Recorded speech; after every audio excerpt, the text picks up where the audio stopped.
Salutations à toi, honorable choisi. Lorsque les voiles se déchirent, la réalité ne se contente pas de susurrer, elle hurle avec force. Ô choisi, permets-moi de te révéler une vérité qui va te remuer jusqu'au plus profond de ton être. Des recherches indiquent que l'individu ordinaire profère plusieurs mensonges quotidiennement. Mais que survient-il lorsque ces tromperies ne sont pas anodines? Quand elles constituent des complots minutieusement orchestrés contre ton avenir même, voilà le point de bascule.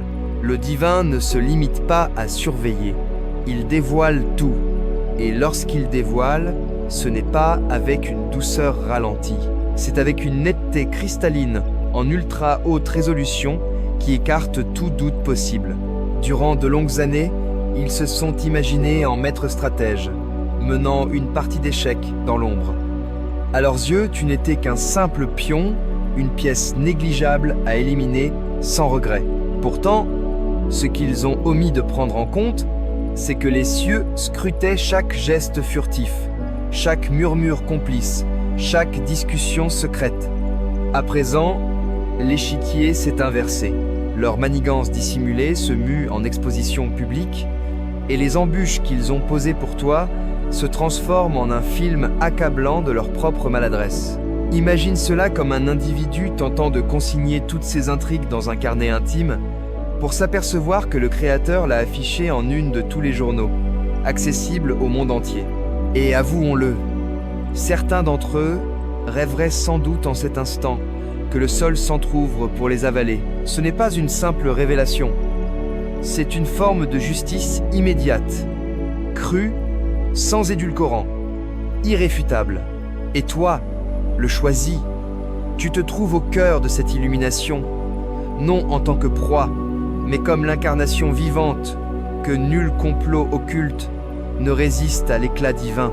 Alors boucle ta ceinture, car ce que je vais décortiquer ne va pas seulement te faire hocher la tête en approbation. Cela va te faire éclater de rire face à la ridicule absurdité de leur combine et t'émerveiller devant la façon dont le Tout-Puissant leur a administré leur propre remède amer. Point numéro 1. Le carnet caché a surgi au grand jour. Ce carnet caché n'est pas une métaphore lyrique, c'est un inventaire implacable de chaque offense, chaque sourire fin, chaque faveur troquée contre une omerta, répertoriée avec une précision glaciale et incontestable.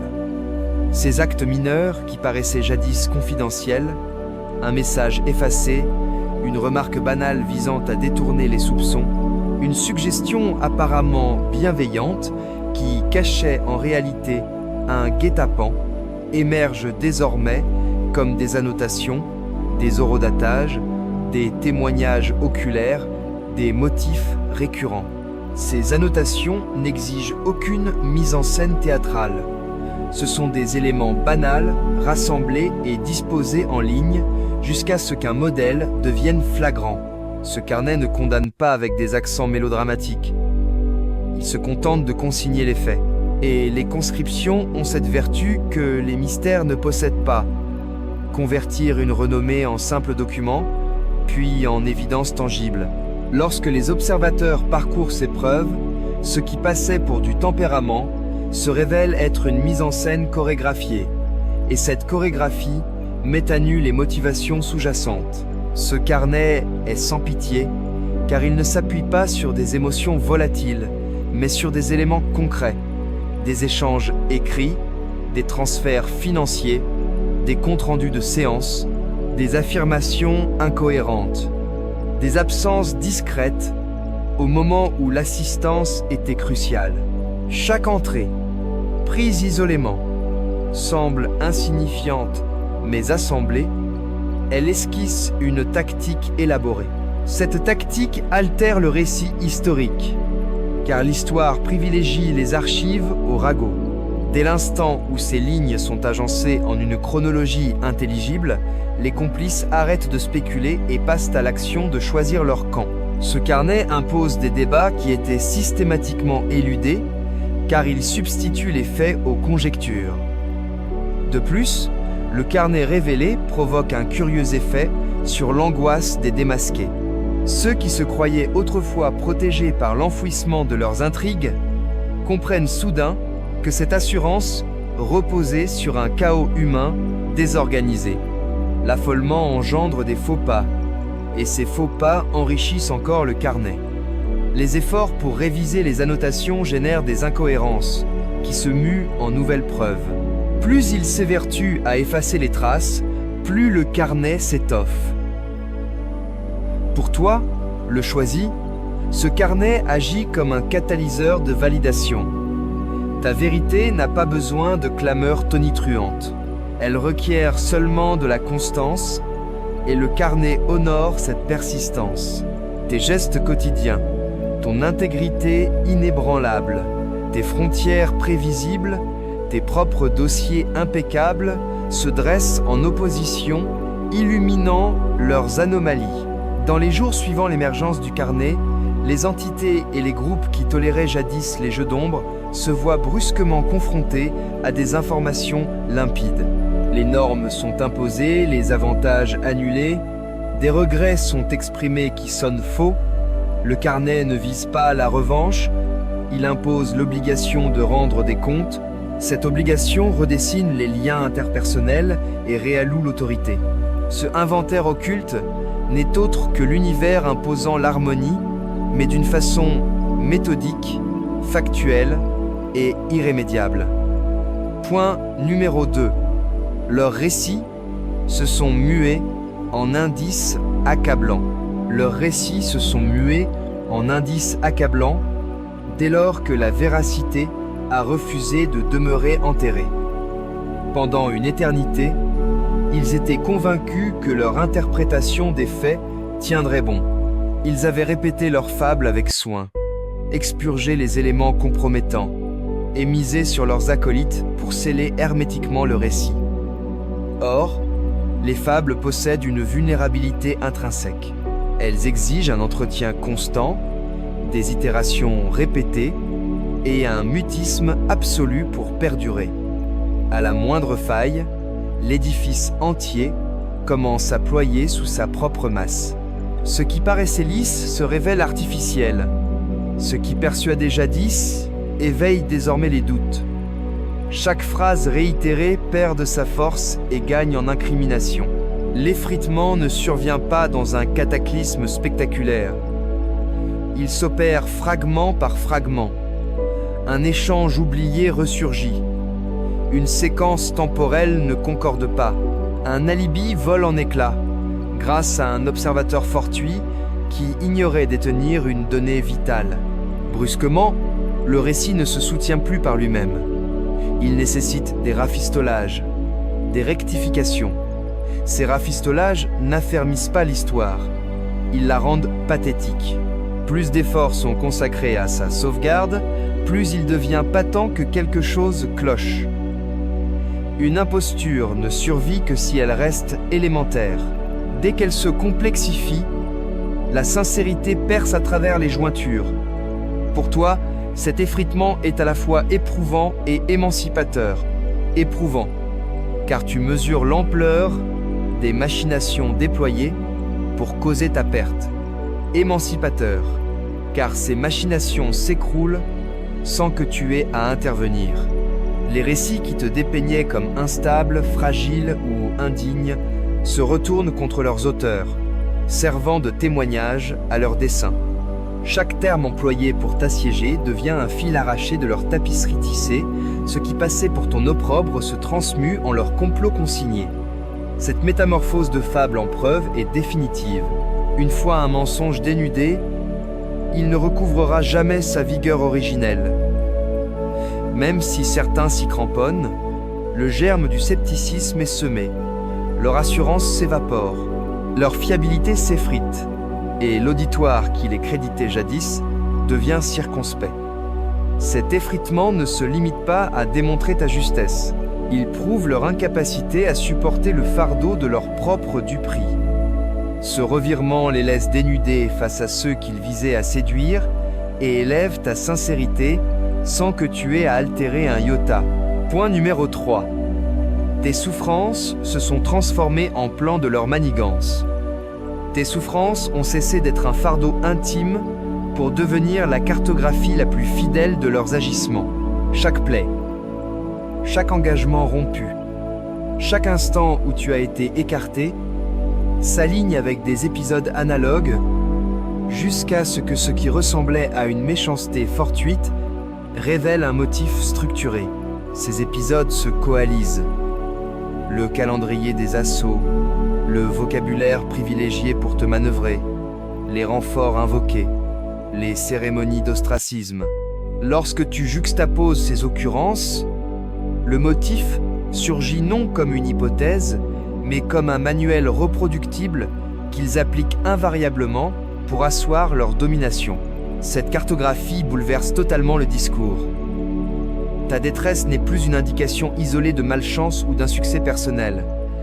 Elle se mue en une forme d'intelligence stratégique. Elle désigne qui tire profit de ton mutisme, qui prospère de ton affaiblissement, et qui a architecturé le cadre où ta parole serait étouffée. L'humiliation qu'il tentait d'imposer se convertit en piste balisée, que les analystes, les proches et la société peuvent suivre.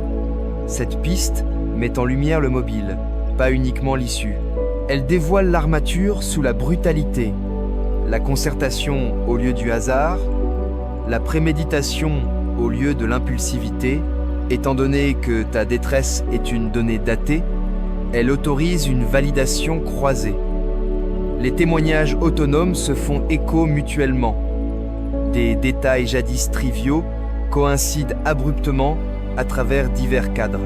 Ce qui paraissait un événement unique devient une chaîne prouvant la préméditation. Les individus qui ont adhéré à leur modèle pendant des lustres sont démasqués non par une dénonciation tonitruante, mais par d'innombrables corroborations muettes. Cette accumulation rend le rejet plus ardu, et les réfutations s'estompent. L'altération dans l'interprétation des faits impose des mesures concrètes.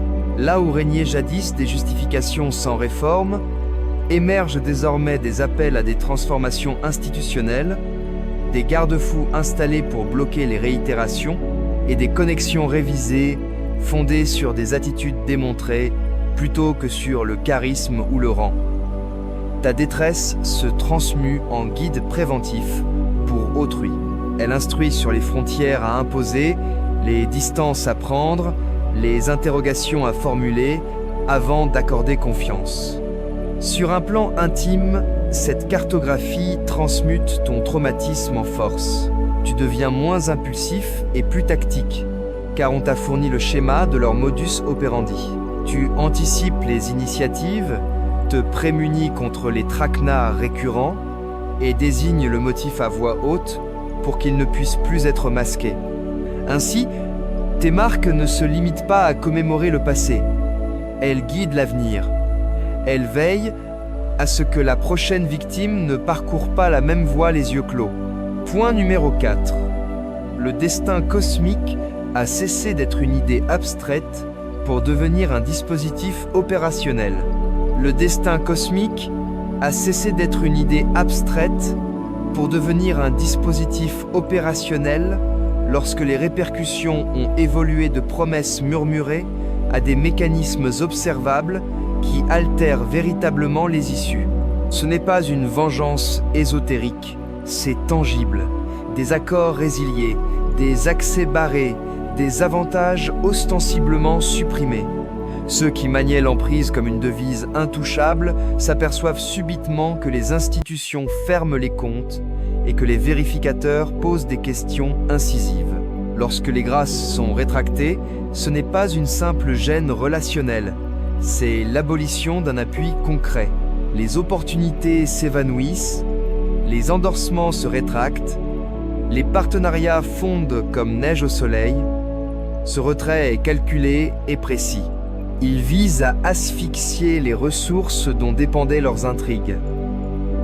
Les individus qui ont édifié des trajectoires sur des circuits occultes apprennent vite que l'emprise requiert une maintenance constante. Dès que les organismes appliquent les protocoles, l'armature invisible soutenant les conduites déviantes s'effondre. Les comités qui validaient jadis les choix exigent désormais des justificatifs. Les pactes conclus lors de repas discrets finissent examinés sous les feux de la rampe. C'est cette dégringolade structurelle qui les effraie par-dessus tout. Quand un cadre réagit, il le fait de façon impersonnelle et rigide. Un contrat annulé n'est pas une rumeur qu'on esquive par le bagout. C'est du capital et du prestige évaporé en pleine lumière.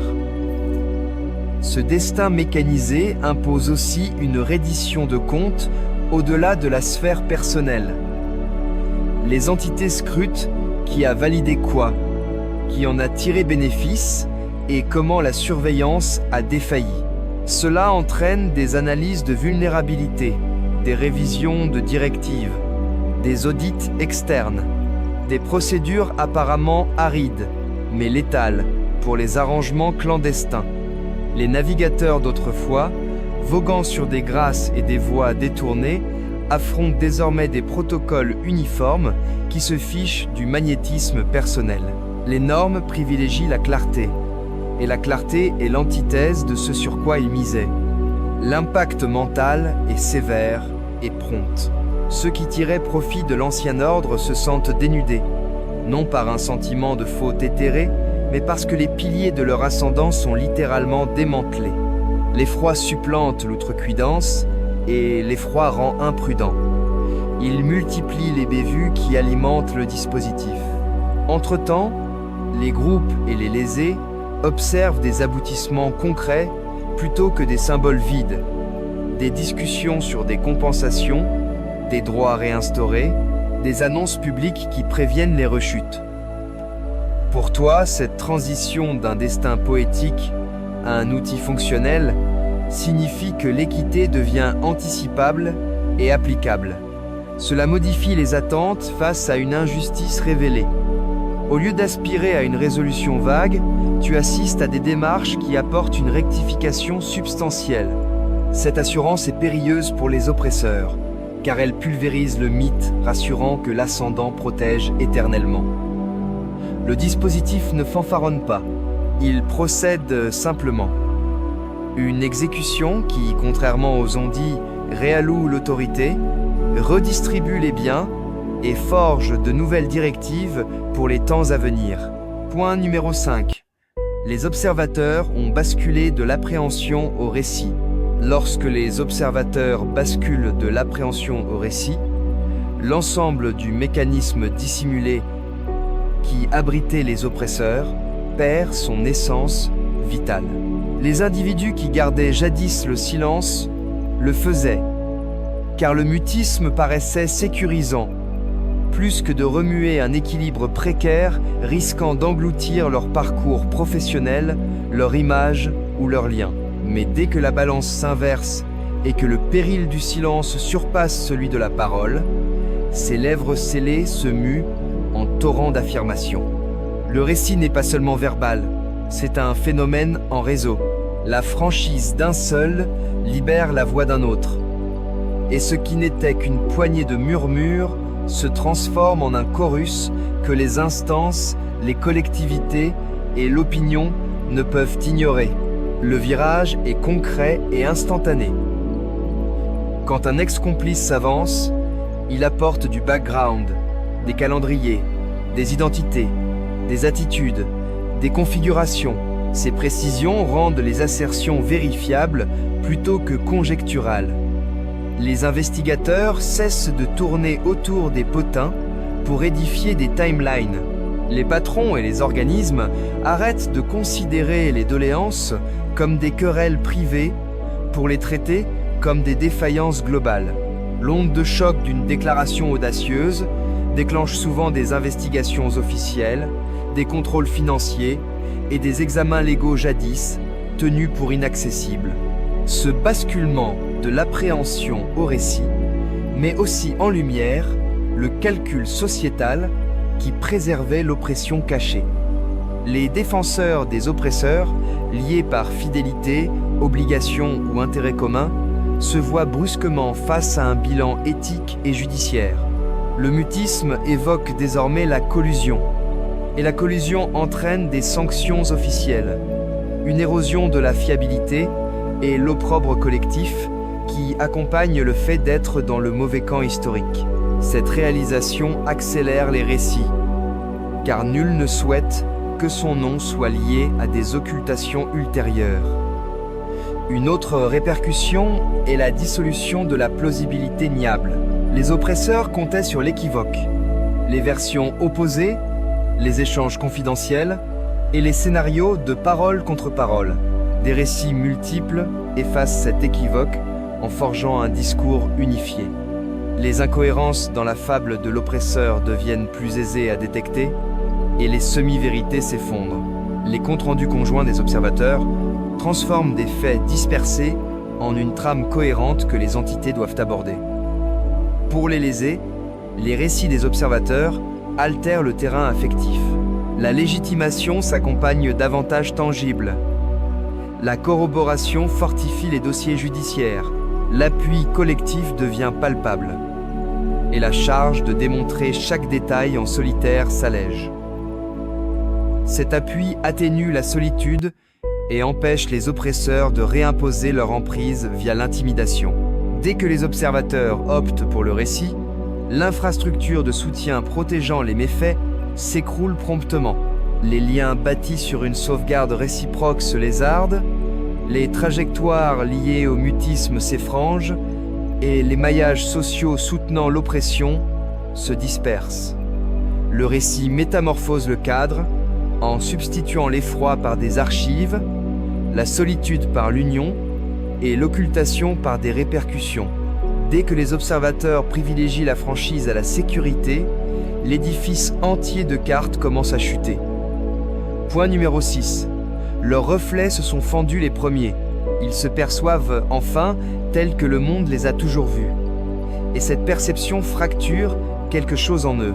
Les images lustrées qu'ils projetaient pour afficher assurance, maîtrise et expertise commencent à exhiber des lézardes, des justifications hâtives, des arrondis de faits, de menus perfidies qui passaient jadis pour des coups de maître. Ce premier regard est déconcertant, car leur identité reposait sur l'illusion d'invincibilité. Lorsque les reflets se fendent, cela impose une révision accélérée. L'affolement s'ensuit, car ils saisissent que leur aura n'était pas fondée sur du solide, mais sur de la cachotterie. L'affolement est risqué ici, car il est ostentatoire et patent. Quelqu'un qui gérait autrefois la tension par des fabulations fluides, trébuche désormais, balbutie, multiplie les impostures. Ces réactions valent aveu par le geste. Tenter d'atténuer la révélation par du magnétisme ne marche plus. Au contraire, l'effort pour dominer les impressions attire les regards sur les dissonances qu'ils espéraient occulter. Les observateurs discernent les configurations et l'affolement en génère. Des appels paniqués, des échanges supprimés, des annonces publiques incohérentes que les analystes et les proches notent comme des pulsations rythmées sur un métronome. Chaque initiative précipitée se mue en fragments supplémentaires d'évidence. Les dynamiques mentales sont basiques. Leur autoperception dépendait de la maîtrise narrative.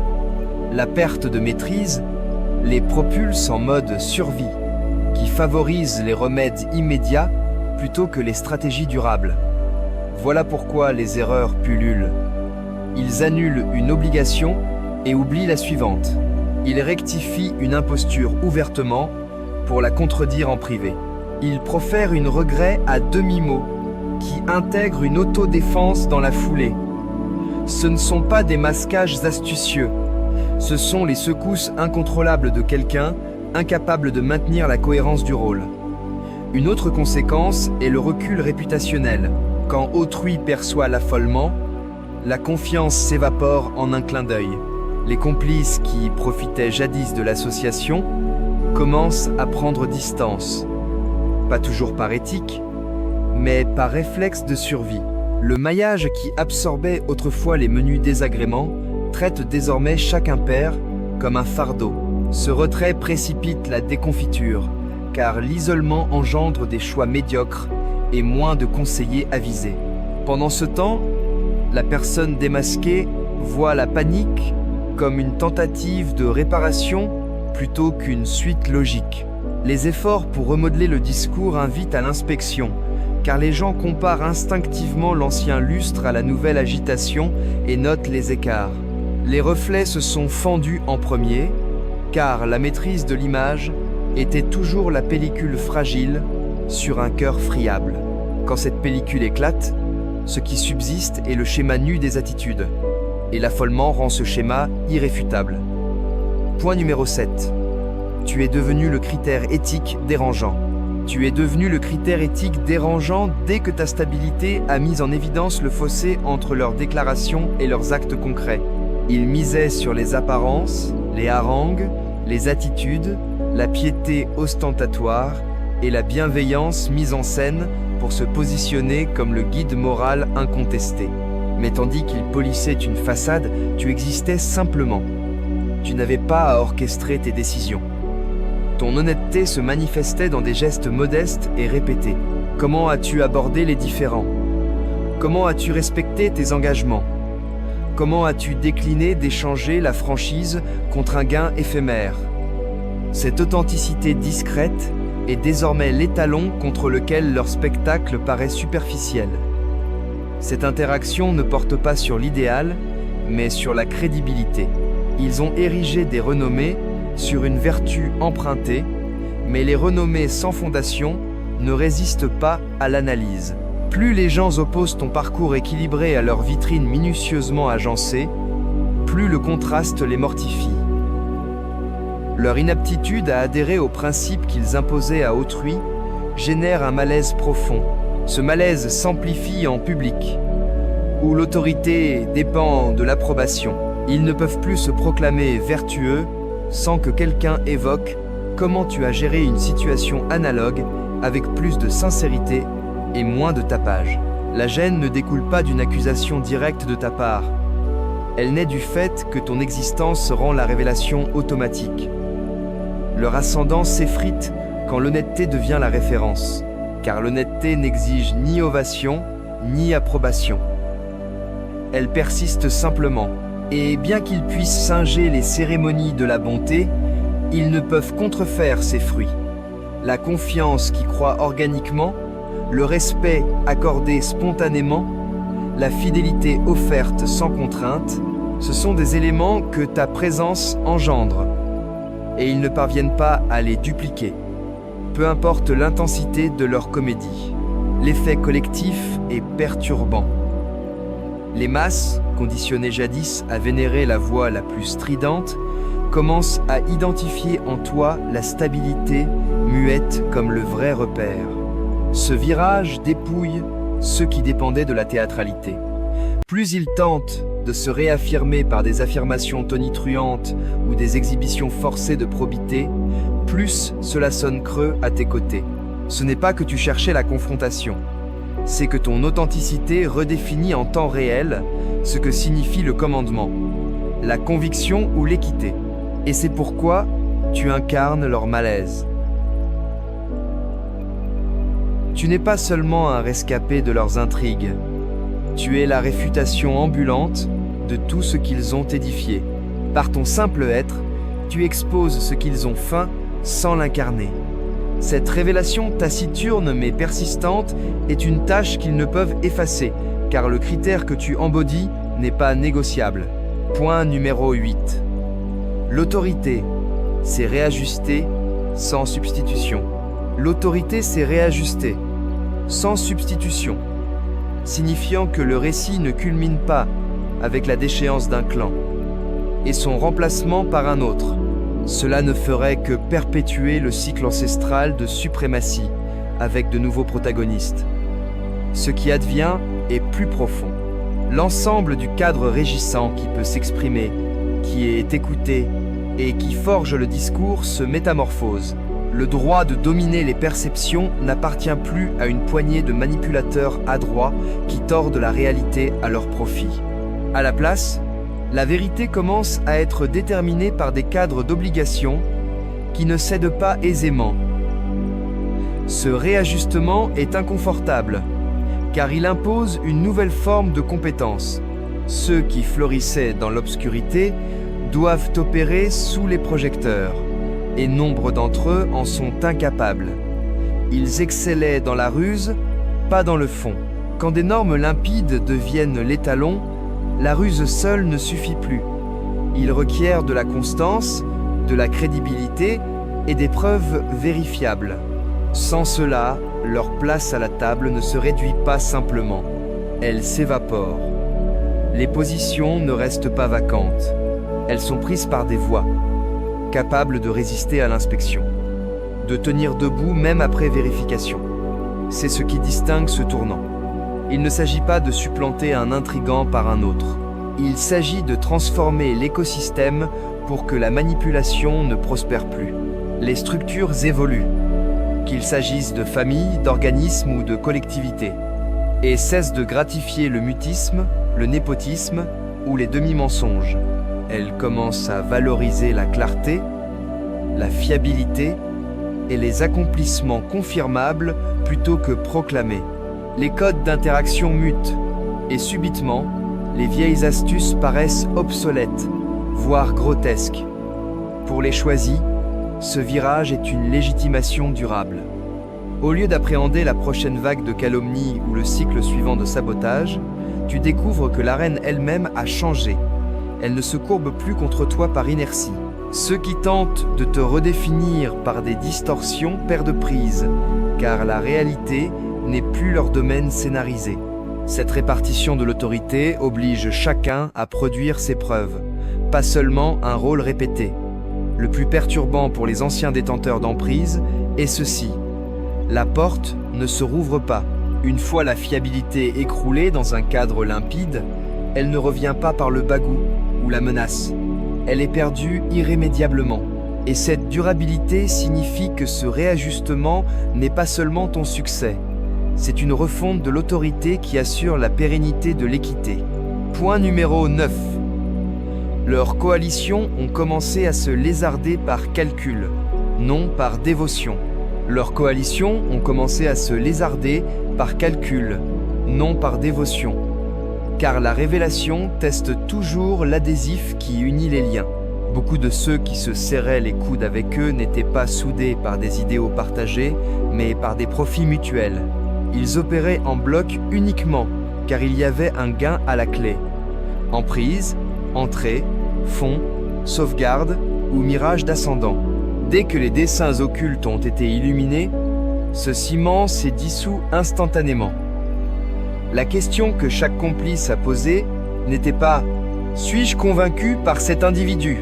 mais « Est-ce encore rentable ou sécurisant de m'associer ?» Ce virage est fatal pour les unions artificielles.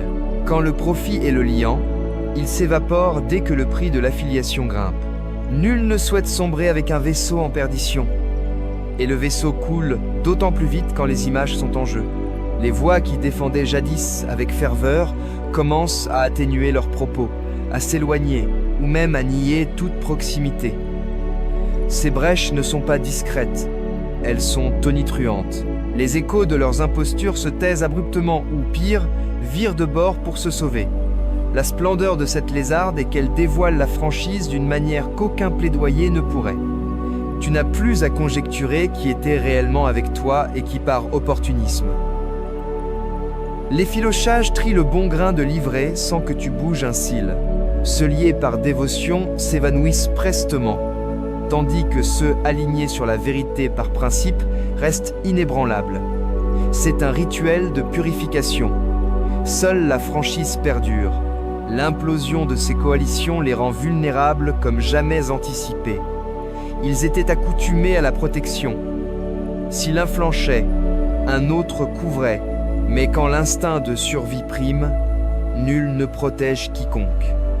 Chacun se débat pour son salut, révélant souvent plus d'arcana dans la foulée. La coalition se mue en fardeau plutôt qu'en atout, en cercle suspect plutôt qu'en rempart. Pour toi, le choisi, ce tournant apporte limpidité et apaisement. Tu ne luttes plus contre une horde, tu observes une horde s'auto-dévorer. Les voiles tombent non seulement des individus, mais de l'ensemble du réseau. Ceux qui demeurent visibles, ce sont ceux véritablement synchrones avec toi par éthique, non par lucre. Et cette limpidité est précieuse, car elle signifie que tu n'auras plus à douter. Point numéro 10. Les flux légaux et mystiques ont fusionné. Lorsque les flux légaux et mystiques fusionnent, l'obligation cesse d'être une affliction intime pour devenir un protocole collectif. Durant des années, ceux qui t'ont lésé pouvaient se réfugier derrière un verbiage mystique, invoquant l'absolution, le sort ou le moment divin pour éluder la responsabilité et différer les suites. Cet interstice permettait de dépeindre l'oppression comme un énigme ou une fatalité, autorisant les hiérarchies à ignorer les exigences basiques de justice. Une fois que les procédures judiciaires et la clarté mystique se sont alignées, ces remparts se sont écroulés, car deux rationalités distinctes ont convergé vers une même issue. Les écarts avaient des prix concrets et la netteté éthique requérait réparation. Cette fusion altère la détermination des aboutissements. Les outils judiciaires ajoutent des remèdes imposables, accords résiliés, compromis négociés, dépositions sous serment, tandis que l'ajustement mystique apporte un verdict communautaire, des usages restaurateurs et une obligation morale que le droit seul ne génère pas. Ensemble, ils forment un système bicéphale qui rétrécit les échappatoires. Là où le droit peut ôter des statuts ou des droits, l'ajustement mystique retire la légitimité sociale et la confiance. Cette alliance est résolue, car elle impacte à la fois les finances et le standing qui nourrissait l'oppression. Les suites tangibles suivent vite. Les organismes traitent les griefs avec gravité, car le risque d'image n'est plus théorique. Les groupes de conviction et leurs guides exigent la transparence, car leur honnêteté est en péril. Les directions lancent des sondages, non seulement pour remplir un devoir légal, mais pour sauvegarder leur crédibilité éthique. Le discours religieux cesse d'être un bouclier pour devenir un étalon mesurant les actes. Ce virage rend la conciliation substantielle plutôt que théâtrale. Les regrets doivent s'accompagner de compensations palpables et de mutations pratiques, non de phrases fleuries. Pour les lésés, la fusion offre une clôture rare. La confirmation judiciaire valide les faits formellement, tandis que l'aveu mystique restaure la dignité sur un plan éthique et collectif. Ensemble, elles substituent la solitude par un soutien méthodique et une approbation groupale. Cette double validation métamorphose la guérison. Elle fournit aux lésés les instruments pour rebâtir matériellement et le cadre collectif pour se rétablir socialement et spirituellement. Pour les oppresseurs, le tournant est irrévocable. Les filets de sécurité fondés sur l'équivoque et la révérence s'effondrent. La révélation judiciaire serre la boucle, et la réprobation mystique coupe l'air social qui leur permettait d'opérer. Le résultat est une conclusion qui paraît inexorable. Les cadres réagissent, les collectivités jugent, les avantages sont recalibrés. Quand ces flux se rejoignent, l'après n'est pas un événement fugace, mais une refonte. Cela redéfinit qui peut invoquer la morale et qui doit répondre au droit. Cet alignement ne vise pas la revanche. Il impose l'obligation dans le code légal et la conscience groupale. Et cette pression duale transmue l'ajustement en mutation pérenne et authentique. Point numéro 11. Ton image est devenue un rempart et un outil offensif. Ton image a cessé d'être une simple anecdote que l'on compte sur toi pour devenir une protection opérationnelle. Des années de conduite équilibrée, de choix modestes sincères et de limites constantes se sont accumulées en un dossier que l'on peut désigner quand d'autres tentent de réécrire les faits. Au lieu de te retrouver acculé à contrecarrer chaque allégation isolément, tu t'appuies simplement sur une trace évidente d'attitude qui rend les affirmations absurdes grotesques. Ces archives nettes, échanges préservés, engagements honorés, séances consignées, réponse sereine sous tension, se mue en cuirasse que tu n'as pas à revêtir en urgence. Elle est déjà tissée dans la mémoire collective de toi. Cette cuirasse opère doublement. D'abord, elle repousse les assauts contre ta fiabilité, car les calomnies heurtent un motif incompatible. Quand les fabulations affrontent des décennies d'attitudes prévisibles, elles perdent vite leur accroche. Les colporteurs de fables fallacieuses doivent expliquer pourquoi leur version contredit un dossier cohérent, vérifiable par autrui. Ensuite, ton image devient un outil offensif au service de la franchise. Elle te permet de contre-attaquer sans vociférer, car les preuves pèsent là où l'indignation ne fait que du vacarme. Un parcours stable désarme les diffamations et permet aux entités de réagir promptement et résolument. Ce virage modifie aussi les approches envers toi. Ceux qui visaient jadis à exploiter ta fragilité doivent désormais évaluer le coût d'attaquer quelqu'un dont le dossier est public et estimé. Cela n'arrête pas tous, mais rend les intentions transparentes. Les arrivants aux motifs troubles sont plus lisibles, car leurs actes concordent ou clashent avec les normes que tu incarnes. Quand les gestes de quelqu'un divergent de ton récit, cela saute aux yeux, et tu peux intervenir avant que les dommages s'enracinent. En ce sens, l'image devient un sentinelle, non exclusif, mais concret et gardien. Il existe aussi un impact social subtil. Les alliés et les témoins tendent à se mobiliser plus vite autour d'une personne au passé crédible. L'appui passe d'affectif à méthodique, car les organismes préfèrent soutenir ceux dont l'image est attestable. Cet appui altère les équilibres de force. Ton récit invite autrui à faire confiance aux mécanismes qui te gardent, plutôt qu'à des duels de charisme. Enfin, cette image transmutée en cuirasse inverse le scénario pour les prédateurs. Ils comptaient sur l'équivoque pour manœuvrer. Désormais, l'équivoque joue contre eux. Ton existence stable fait de l'incertitude l'adversaire de leurs intrigues. Le bilan est discret mais puissant. Ton image ne te garde pas seulement. Elle remodèle les interactions envers toi, expose les vraies motivations et transmue la fiabilité en rempart et atout tactique. Point numéro 12. Le mutisme a cédé la place à des cérémonies d'obligation collective. Quand le mutisme devient inefficace, la société le remplace par des cérémonies d'obligation.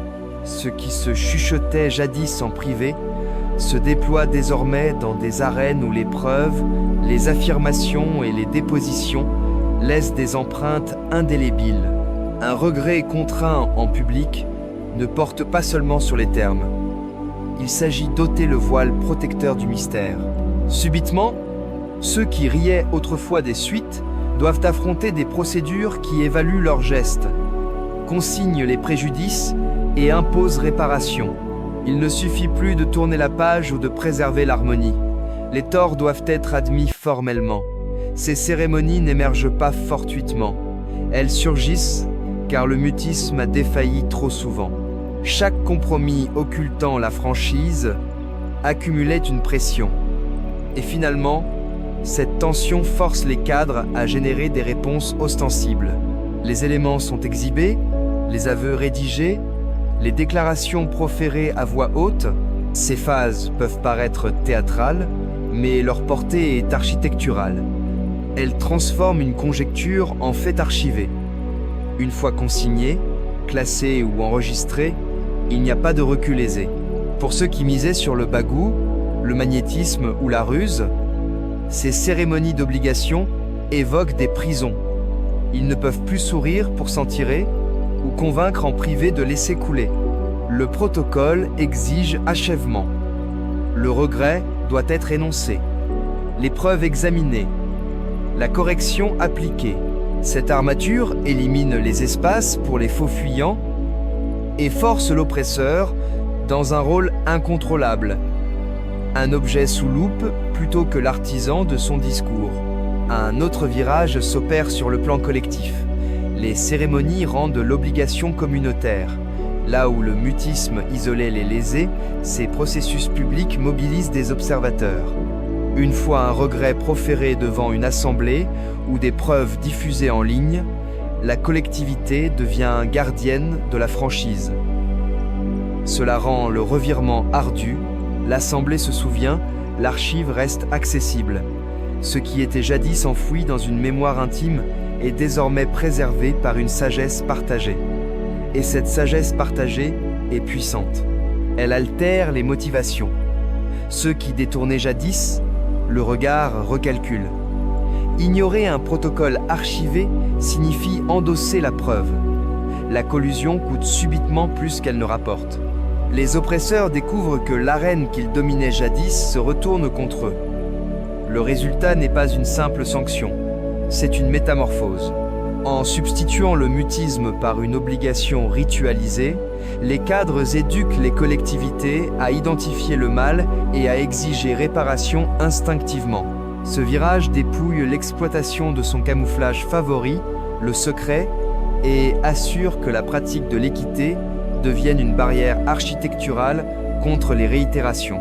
Point numéro 13. L'émancipation a surgi comme une conséquence latérale, non comme un but.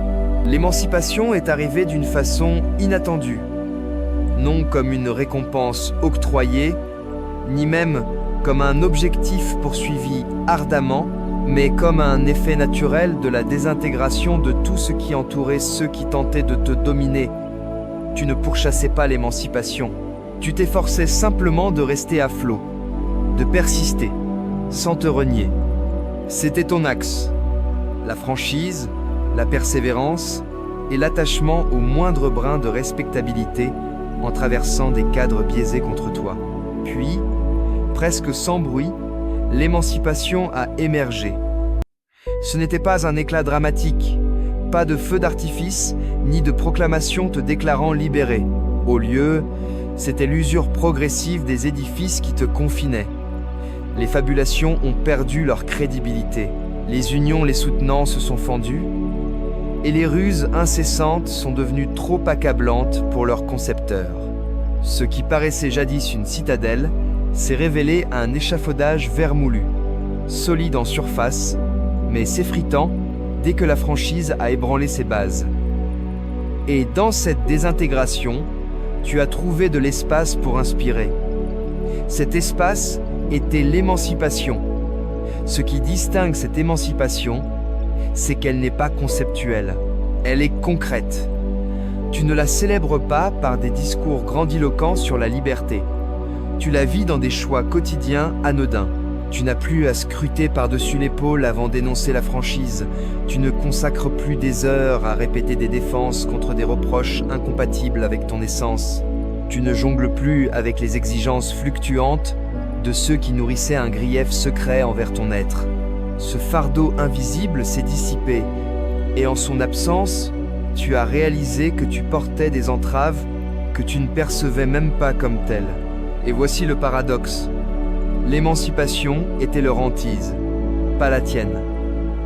Ceux qui orchestraient tes contraintes croyaient que te maintenir ligoté était essentiel pour préserver leur suprématie. Quand ces liens ont rompu, ce n'était pas seulement ta plus grande liberté, c'était leur perte d'emprise. Ce qu'ils prenaient pour domination s'est révélé dépendance. Ta persévérance sans concession a exposé la fragilité de leur ascendant. Ainsi, l'émancipation n'était pas la destination visée, c'était l'effet collatéral inattendu de la révélation. Les entraves ne se sont pas brisées parce que tu les as forcées. Elles se sont écroulées, car elles rouillaient déjà sous le poids de la franchise. Et désormais, tu avances allégé, non parce que tu traquais la liberté, mais parce que la franchise a démoli l'appareil qui te piégeait jadis. Point numéro 14. Un nouveau jalon a été posé, non seulement pour toi. Quand la révélation atteint l'ampleur que tu as subie, elle ne règle pas seulement ton cas. Elle redéfinit les paramètres pour tous les suivants. C'est la force occulte du jalon. Il transmue un combat intime en repère collectif, un étalon contre lequel les actes futurs seront évalués. Subitement, il ne s'agit plus uniquement de ta légitimation. Il s'agit d'établir un archive que les chasseurs et les profiteurs devront soulever avant même d'envisager les mêmes stratagèmes.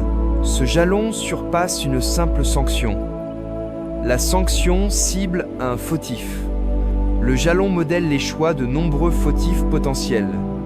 Il devient un frein dynamique, une démarcation gravée par la révélation elle-même. Le signal est limpide. Voici les suites quand on transgresse ces bornes. Et une fois ce signal inscrit dans la mémoire sociétale, il ne s'efface pas aisément. Ce qui rend le jalon robuste, c'est qu'il se propage avec le temps. Les organismes, les groupes et même les personnes consultent les issues passées pour orienter leur pas futur. Si ton épisode a démontré que le mutisme s'effondrera en récit, que les fabulations se muent en preuve et que la ruse spirale en obligation, alors le prochain comploteur y réfléchira à 2 fois, non par une éthique subite, mais car il voit que le prix de la capture a explosé. La révélation est onéreuse, et nul ne veut régler cette note. Le paradoxe est que ceux qui visaient ta ruine sont devenus par inadvertance l'avertissement pour tous. Leur dégringolade est désormais un compte caution. Leurs identités sont liées aux suites que les chasseurs évitent ardemment. Et bien qu'ils puissent fulminer contre ce rôle, leur legs est scellé. Ils incarnent l'exemple.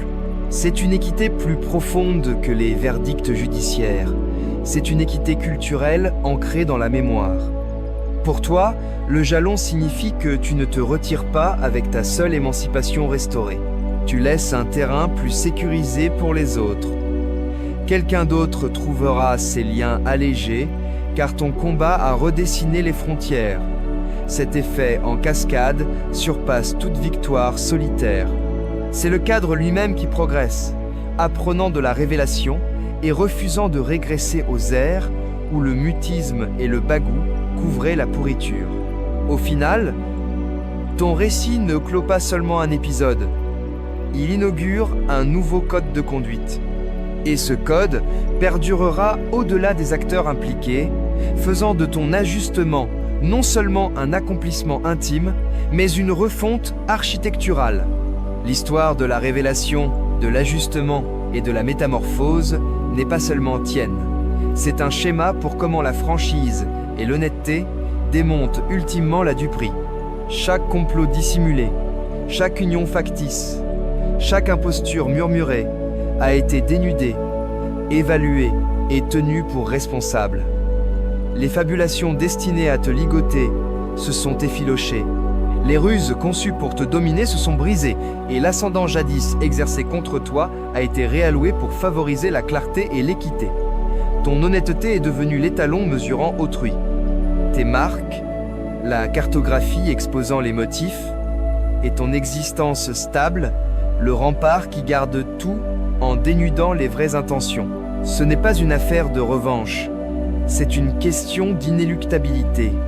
Les cadres réagissent, les édifices s'adaptent, et les collectivités se recalibrent quand les impostures heurtent la preuve, et quand le mutisme cède à l'obligation.